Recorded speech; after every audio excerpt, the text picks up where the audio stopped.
നമസ്കാരം.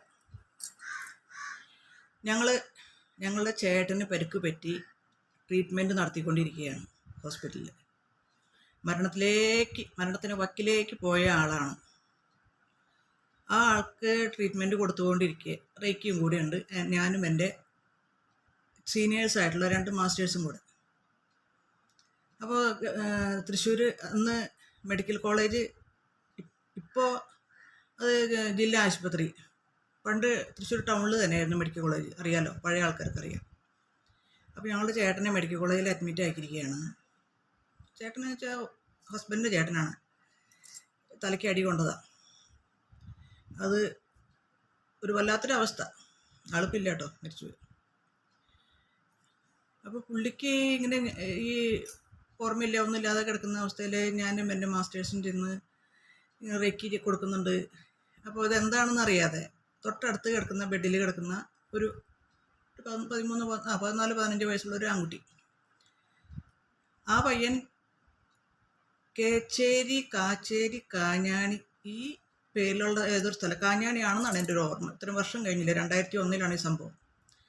അവൻ ഫുട്ബോൾ കളിച്ചുകൊണ്ടിരിക്കെ അത് ബോൾ അടുത്ത പാടത്ത് വീണ് ചെളിയിൽ താന്നു പോയപ്പോൾ അത് എടുക്കാൻ പോയി. ആ ബോള് എടുക്കുമ്പോൾ അവൻ മുങ്ങിത്താണ് അവൻ്റെ ലങ്സിലേക്കൊക്കെ ചെളി പോയി. അപ്പോൾ ആ കുട്ടി കിടക്കുന്ന ശ്വാസം പോലും എടുക്കാൻ പോലും പറ്റാത്ത വല്ലാത്തൊരവസ്ഥയിലാണ് കിടക്കുന്നത്. ഞാൻ ഒരു ദിവസം ചെല്ലുമ്പോൾ ആ കുട്ടിയുടെ കണ്ടീഷൻ എന്താണെന്ന് വെച്ചാൽ കണ്ണൊക്കെ മേലോട്ട് പോയി, എന്തെന്ന് പറയാ, സിങ്കിങ് സ്റ്റേജ് തന്നെ, അന്ത്യശ്വാസം വലിക്കുന്ന ആ അവസ്ഥ തന്നെ. നെഞ്ചൊക്കെ നന്നായിട്ട് ഉയർന്ന് അങ്ങനെ കണ്ടു നിൽക്കാൻ പറ്റില്ല, അങ്ങനത്തെ ഒരു അവസ്ഥ. അപ്പോൾ അവൻ്റെ ചേട്ടൻ, അവരൊക്കെ കരയണം, അമ്മയും സഹോദരിയും ചേട്ടനൊക്കെ കരയണം. അപ്പോൾ എന്നോട് പറഞ്ഞു, ഒന്ന് അവന് വേണ്ടി ഒന്ന് പ്രാർത്ഥിക്കുമെന്ന് പറഞ്ഞു. അവർക്കറിയില്ലല്ലോ എന്താ സംഭവം എന്ന്, അവർക്കറിയുന്നില്ലല്ലോ.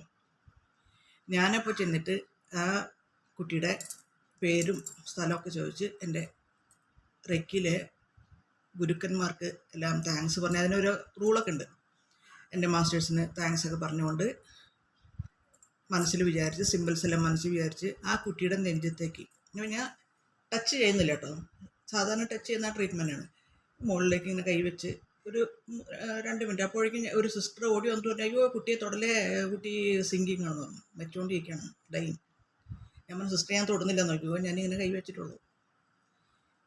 ആ റെക്കി വർക്ക് ചെയ്യുന്നത് നമുക്കറിയാൻ പറ്റും.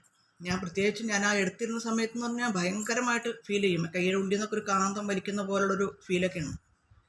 ഞാൻ ഈ കുട്ടിയുടെ നെഞ്ചത്തിന് മുകളിൽ ഇങ്ങനെ ഞാൻ കൈ വെച്ചുകൊണ്ടിരിക്കെ ആ കുട്ടി പെട്ടെന്നൊരു ചുമച്ചു, ഒരു ആഞ്ഞൊരു ചുമ. ആ ചുമയോട് കൂടി ഈ മേലോട്ട് നിൽക്കുന്ന കണ്ണൊക്കെ നേരെ വന്നു, എന്നെ നോക്കി.